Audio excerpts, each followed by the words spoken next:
Hi friends, today we will talk about how to fix or how to solve the problem of exited account on the application of Telegram.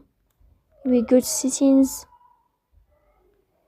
In this page we go to apps, default apps, app settings.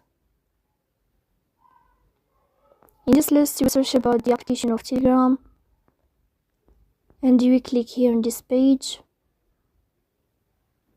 Then this page of app info we click on first stop and we click OK. Here you will enter to the window of storage. Then we click on clear cache. Then we go to Play Store. You will search about the application of Telegram. Here you can uninstall your app and you can install it again.